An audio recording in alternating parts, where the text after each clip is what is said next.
Legend resort domain के last episode में हमने देखा था कि लू यांग और फेंग जेन हाई टियानलोंग रियल्म में आ गई थी। वहीं पर उन्हें हाओरी मिला था और उसके साथ एक और गॉड किंग मौजूद था, परंतु फेंग जेन हाई और लू यांग उन दोनों का खेल खत्म करके वहां से आगे बढ़ गई थी। लेजेंड रिसोर्ट डोमेन के एपिसोड 171 में हम देखते हैं फेंग जेन हाई और लू यांग एक जगह आग जला कर बैठे होते हैं। फेंग जेन हाई लू यांग को बताते हैं कि अन्य रियल्म की तुलना में टियानलोंग रियल्म में ज्यादा लड़ाइयाँ नहीं होती।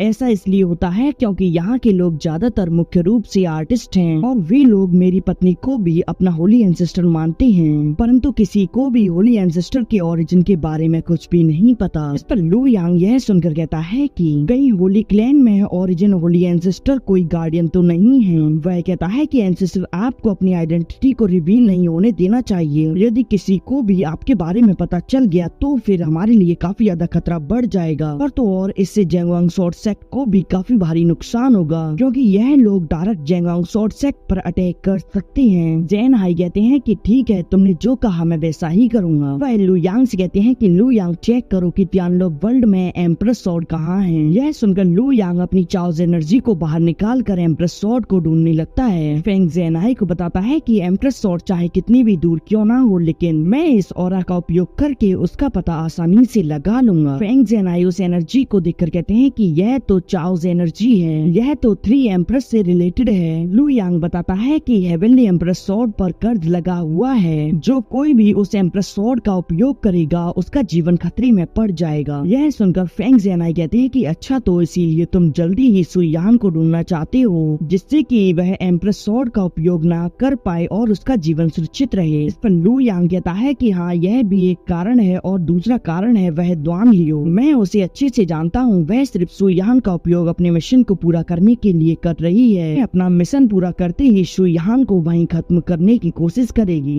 अब हम टियानलोंग पैलेस को देखते हैं। इसके अंदर कुछ लोग सफाई कर रहे होते हैं और कुछ लोग वहाँ खड़े होते हैं। वहीं हम सामने बैठे त्यानी को देखते हैं, जिससे एक ओल्ड मैन कहता है कि ये लोग 9 लेवल के गॉड हैं, यह आपका आशीर्वाद लेने यहाँ आए हैं। वह सभी लोग एक साथ त्यानी को प्रणाम करते हैं। त्यानी उन लोगों से कहता है कि तुम लोगों को इतना विनम्र होने की जरूरत नहीं है, चलो खड़े हो जाओ। यह सुनकर वह लोग वापस से खड़े हो जाते हैं। अब मिंग उन त्यानी के पास एक लिक्विड की बोतल लाता है। त्यानी उसमें से लिक्विड की कुछ बूंदों को उन लोगों के ऊपर डाल देता है, जिससे कि वह लोग एक गॉड किंग में प्रमोट हो जाते हैं। त्यानी उन लोगों से कहता है कि तुम लोगों ने कई वर्षों तक मेरी सेवा की है, इसीलिए तुम इसके पात्र हो। यह सुनकर वह लोग त्यानी को धन्यवाद करते हुए उसे ग्रीट करते हैं। अब त्यानी उन लोगों से कहता है कि चलो ठीक है, अब यहाँ से जाओ। अब यह सुनकर मिंग युआन को छोड़कर सभी लोग वहाँ से चले जाते हैं। मिंग युआन त्यानी को बताते हैं कि डीमन स्पिरिट ड्रैगन एंसेस्टर यहाँ एक खबर लेकर आया था। उनका ड्रैगन क्लैन के बाहर कुछ लोग मार्च गॉड किंग और सांगवान हाओरी को मारकर वहाँ से चले गए। यह सुनकर त्यानी कहता है कि उनकी आइडेंटिटी क्या है। पर मिंग युआन कहता है कि ड्रैगन एंसेस्टर ने सिर्फ इतना ही बताया है कि वह सिर्फ 2 लोग थे। यह सुनकर त्यानी कहता है कि शायद यह वह लोग नहीं है जिनकी हम तलाश कर रहे हैं, है कि तुम इसे संभालने के लिए वुलिंग को वहाँ भेज दो। यह सुनकर मिंग युआन कहता है कि ठीक है, और अब वह उसके लिए चाय तैयार करने लगता है। त्यानी मिंग युआन से कहता है कि तुम 30,000 वर्षों से मेरी सेवा कर रहे हो, मैं तुम्हें अब इसका इनाम दूंगा। तुम सीक्रेट रियल्म में जाकर कल्टीवेट करो,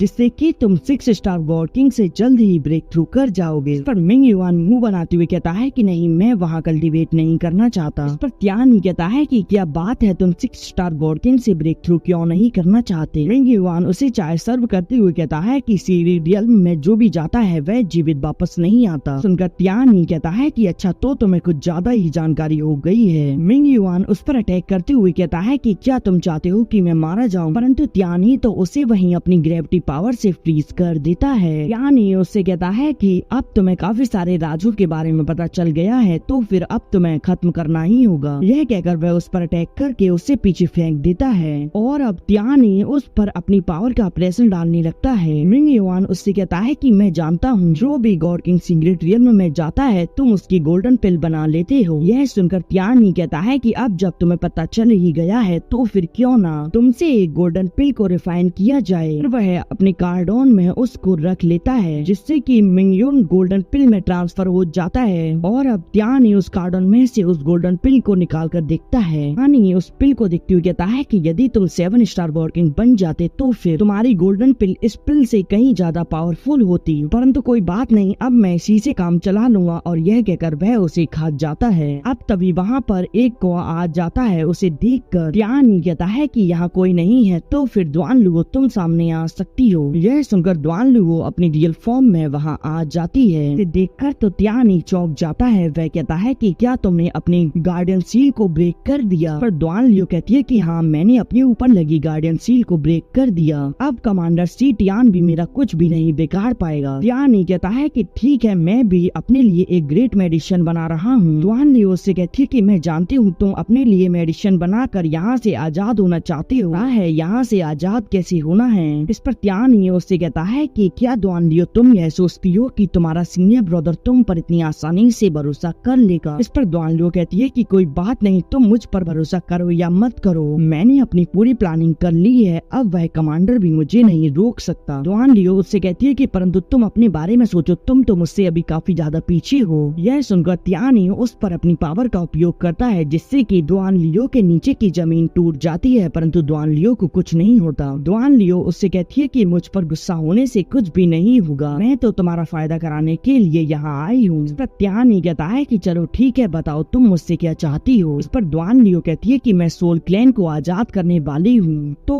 उसमें मुझे तुम्हारा साथ चाहिए। टियानी उससे कहता है कि मैं जानता हूँ जो तुम सोच रही हो वह करना इतना भी आसान नहीं है। उससे कहती है कि तुम बस मेरा साथ दो, मैं तुम्हारी मेहनत को व्यर्थ नहीं जाने दूंगी। मैं तुम्हें ग्रेट मेडिसिन को रिफाइन करने के लिए काफी ज्यादा रेयर आइटम्स दूंगी, जिससे कि तुम ग्रेट मेडिसिन को रिफाइन कर पाओ। वैसे भी तुम यहाँ से आजाद ही तो होना चाहते हो, तो फिर मेरे पास एम्प्रेस स्वॉर्ड है, जिसकी सहायता से मैं अपने साथ साथ तुम्हें भी यहाँ से आजाद करा सकती हूँ। टियानी कहता है कि मुझे नहीं पता कि तुम मुझसे क्या कराना चाहती हो। द्वान लियो से कहती है कि सब कुछ आसान है, अभी तुम बस कुछ मत करो, जब मैं कहूँ तुम्हें बस एक्शन लेना है। वह उसे बताती है कि 3 दिन बाद यह पूरा वर्ल्ड हमारे कंट्रोल में होगा, बस तुमसे मुझे वह पर्सन चाहिए। इस पर टियानी कहता है कि ठीक है, मुझे यह सौदा मंजूर है। और अब वह लोग वहाँ ड्रिंक करते हैं और अब थोड़ी देर बाद द्वान लियो वहाँ से चली जाती है। फिर हम यिंग यांग शा और सुईहान को देखते हैं, जो कि सोल क्लैन के पैलेस पर आ जाते हैं, जहाँ पर पहले से ही सील लगी होती है। द्वान लियो कहती है कि हम सही जगह पर हैं, वह जगह नीचे मौजूद है। तभी वहाँ का प्रोटेक्टर वहाँ आ जाता है और कहता है कि तुम लोग कौन हो और यहाँ क्यों आए हो? परंतु यांग शा तभी उसके पीछे से उस पर अटैक करते हुए कहते हैं कि तुम्हें यह पूछने की जरूरत नहीं है। और अब वह लोग वहाँ से आगे बढ़ जाते हैं। इसी के साथ यह एपिसोड यहीं एंड हो जाता है।